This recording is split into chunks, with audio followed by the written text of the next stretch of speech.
Siete stati vittima di un incidente e vorreste subito verificare che l'altra auto sia regolarmente assicurata per evitare brutte sorprese? State per acquistare una nuova auto o una moto, perché no, e vorreste verificare che sia tutto realmente in ordine per quanto riguarda revisione e libretto? Avete trovato un'auto sospetta parcheggiata nel vialetto dietro casa e vorreste verificare se su quell'auto vertono delle denunce di furto? Beh ragazzi, potete farlo gratuitamente con una semplice applicazione sul vostro smartphone che, tra le altre cose, vi indica lo stato dell'assicurazione, il bollo, la revisione, se ci sono denunce su quella vettura, che sia un'auto, una moto, un motociclo, ciclomotore, quello che è insomma, e persino alcune informazioni riguardanti il libretto di circolazione. In realtà esistono più applicazioni che fanno tutto ciò, i dati solitamente sono affidabili in quanto si collegano ai vari siti ministeriali, ACI, eccetera, eccetera, per ricavare tutte le informazioni necessarie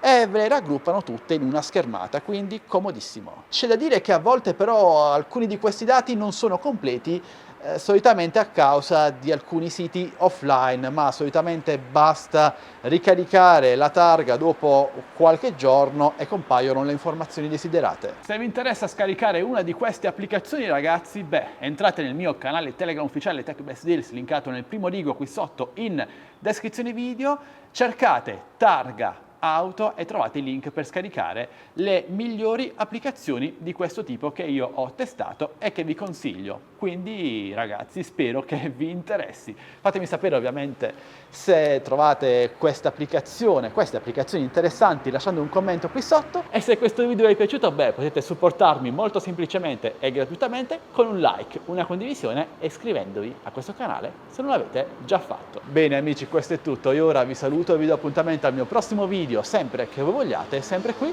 su Addicts to Tech. Alla prossima, ciao ragazzi!